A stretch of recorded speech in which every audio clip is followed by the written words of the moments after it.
Alright folks, gather round. I've got some good news and some bad news. Did you say good news and glad news? No, I said good news and bad news. Very bad news. Word on the street is there's going to be a horrible plague coming in from Central Asia in the next couple decades that'll wipe out half of Europe. What's the good news? Do you have a cure? Please say you have a cure. No. Even better. The good news is, we've got a new bucket for this city well.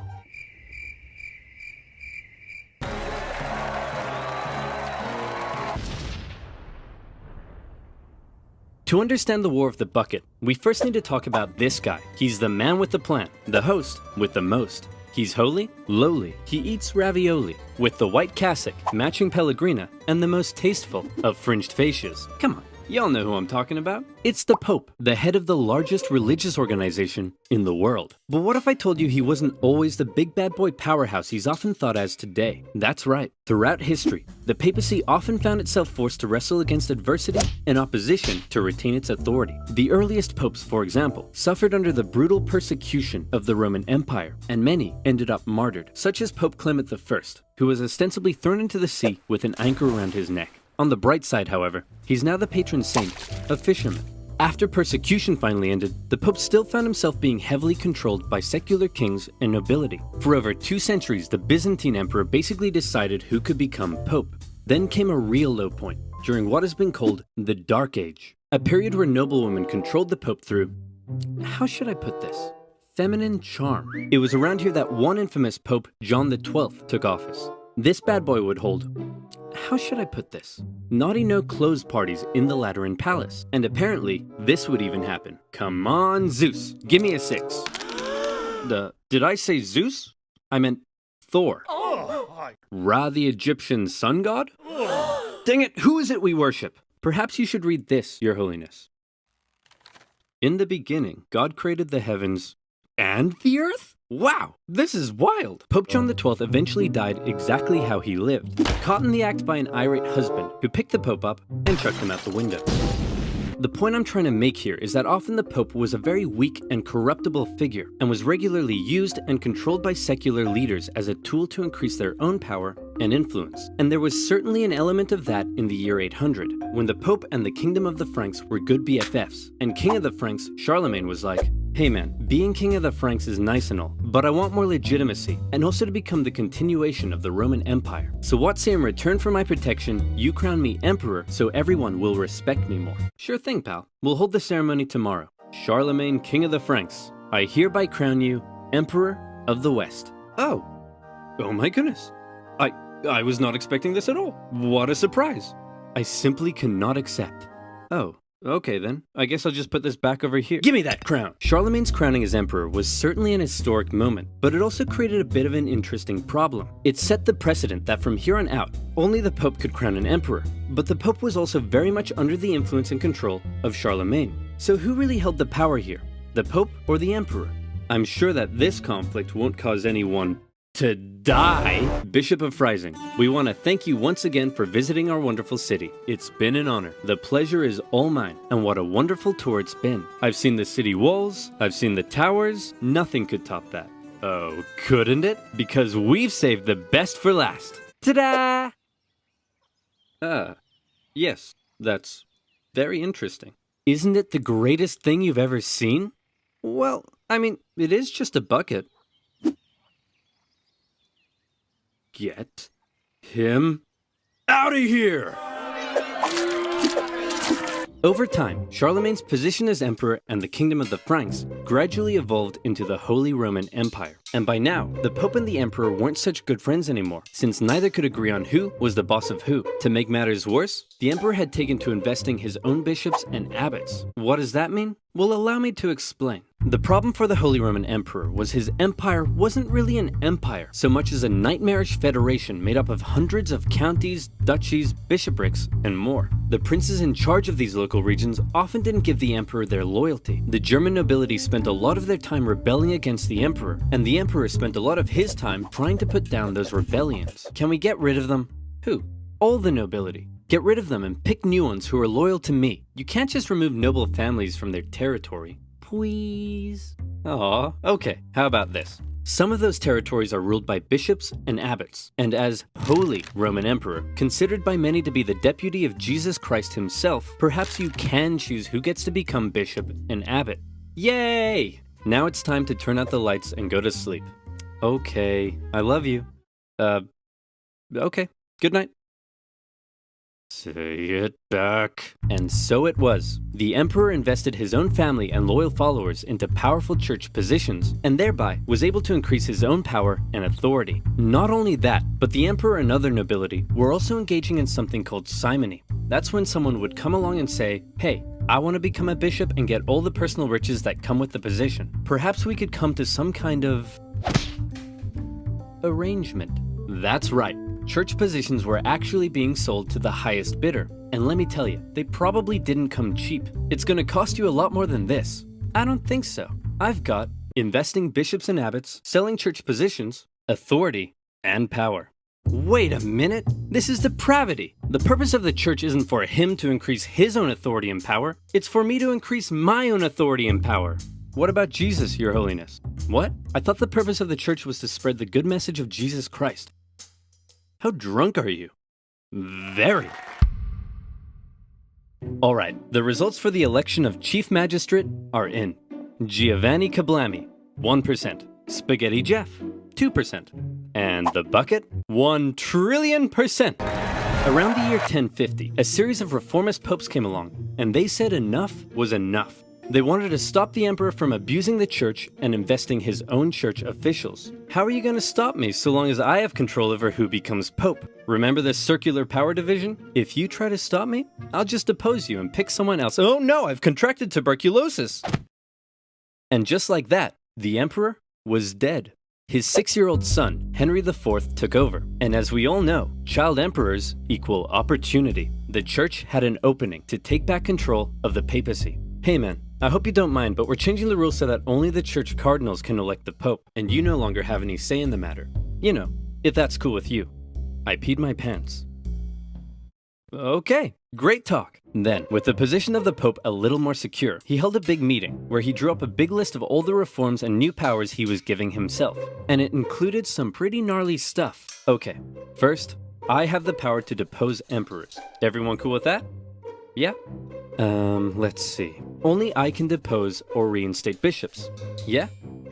Alright. No one can judge me. All princes shall only kiss my feet.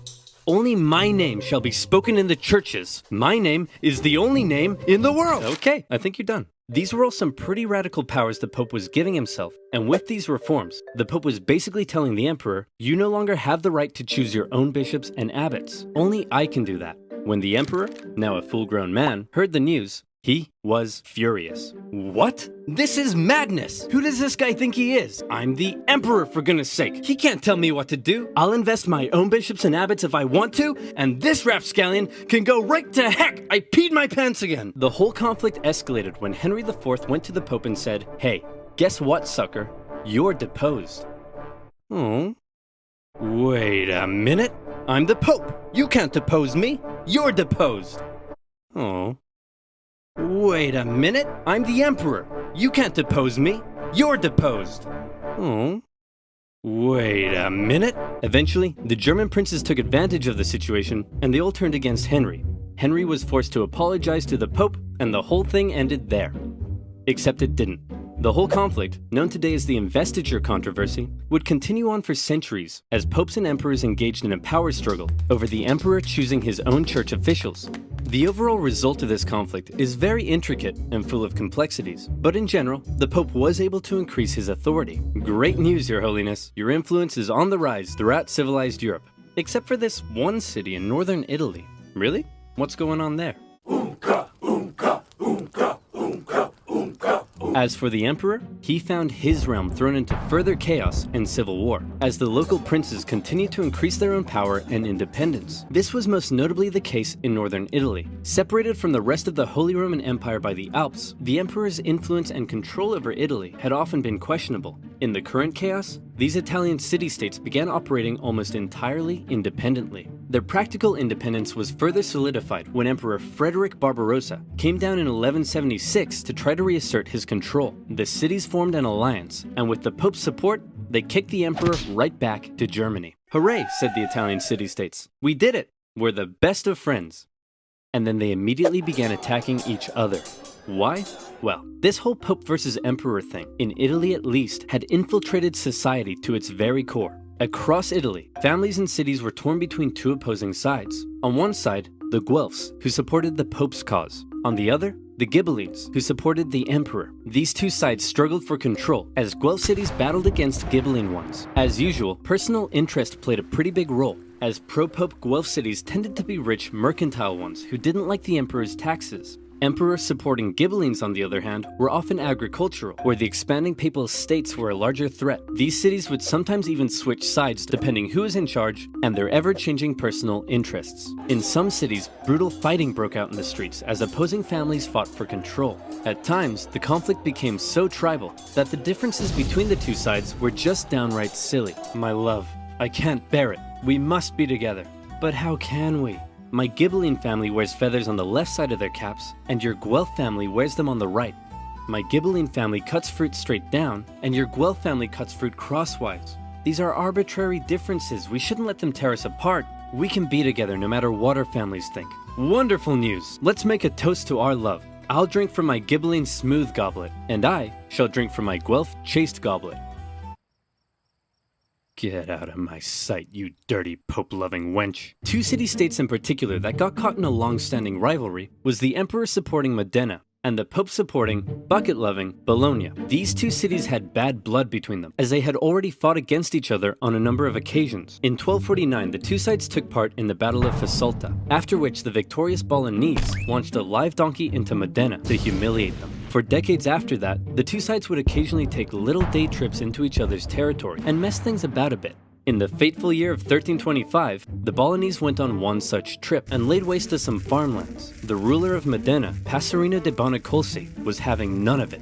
The Bolognese had two major forts protecting their city in the southwest, so Passerino, in retaliation, decided to take an army down and lay siege to one of them. "Hey, you dirty Bolognese jerks! You think you can raid our farmlands? Come out here and face me like a man!" "Hey man, what's up? I've just come out to let you know that there's no need to siege us because—" "Whoa, hey man, chill out. I'm trying to tell you— Whoa, stop doing that. I'm trying to tell you I'm actually secretly sympathetic to the Imperial cause and I want to willingly hand the fort over to you." "Oh, cool. Okay."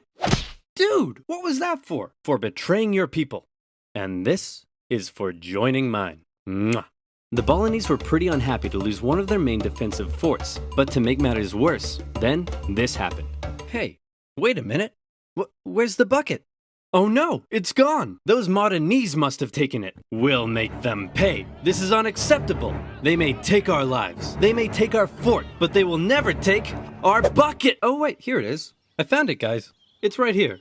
Phew. Could you imagine if we started a war over that? That would have been really stupid, and there'd probably be a billion videos about it on YouTube one day. Thank goodness it never actually happened. That's right. The famous story you may know about the War of the Bucket, that the war started because Modena stole Bologna's bucket, doesn't actually seem to be quite right. I was surprised to find that the bucket was likely not actually stolen at the start of the war. And at this point, I want to thank and give a big shout out to fellow history YouTuber M. Laser. He's the one guy I found who actually translated a fantastic original Italian source, and then kindly allowed me to use his work in my own research. He does really well researched and in-depth videos, and definitely deserves way more subscribers, so please head on over and check him out. The real reason Bologna seems to have declared war on Modena is simply that they both hated each other, supported opposing factions, the Pope had called on Guelph cities to attack Passerino, and Bologna wanted its fort back. And they were gonna get it back. Bologna had a large force, much larger than what Modena could muster up, so they felt pretty confident. They sent half their force to lay siege and take back the fort, and the other half took defensive positions to prevent the Modenese from crossing the river. The smaller Modenese force were struggling to find a place to cross, so one night they were like,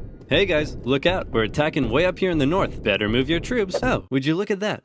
That was easy. And just like that, the Modenese were across the river. The Bolognese were probably expecting the Modenese to come and break their siege, but instead, the Modenese went for the second fort at Zappolino. Bologna couldn't afford to lose both of its defensive forts, so the entire Bolognese force moved to take defensive positions at Zappolino. When the Modenese arrived, it was already late in the day, and there were about 2 hours of sunlight left. In most medieval battles, at this point, both sides would set up a camp, rest for the night, and prepare for battle the next day. But the outnumbered Modenese decided the only way to win was to deal a quick, decisive blow while the Bolognese were still unorganized and unprepared, and that's exactly what they did. They charged at the Bolognese line, and the two sides engaged in fierce combat. Then the sneaky Modenese pulled what must be the most predictable, yet somehow consistently surprising move in medieval warfare. They sent the cavalry around the side and hit them from behind. Bing bang bong, the Bolognese went on the run. With casualties in the thousands, Modena had won, and the Modenese cavalry chased the Bolognese cavalry all the way back to the city.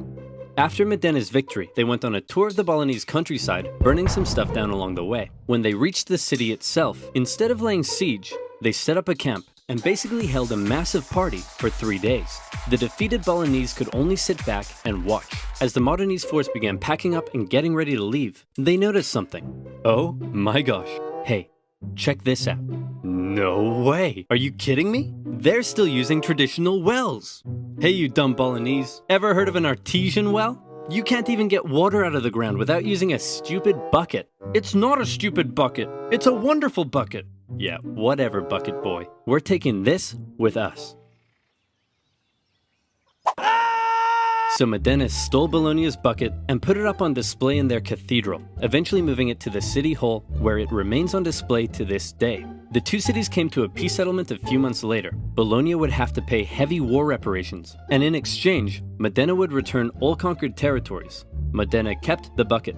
Despite being one of the bloodiest battles in medieval Italian history, it didn't really change anything, except now Modena had Bologna's bucket. As for the larger power struggle between the Pope and the Holy Roman Emperor, that would continue on for some time and played a part in many major events of medieval history, such as the Crusades, the Protestant Reformation, eventually leading to the general separation of church and state we see in Europe today. So there you have it. We learnt about the Pope and the Holy Roman Emperor, the investiture controversy, and finally, the War of the Bucket. It's been a long day, and it's time to turn out the lights and go to sleep. Okay, I love you. Okay, good night. Say it back!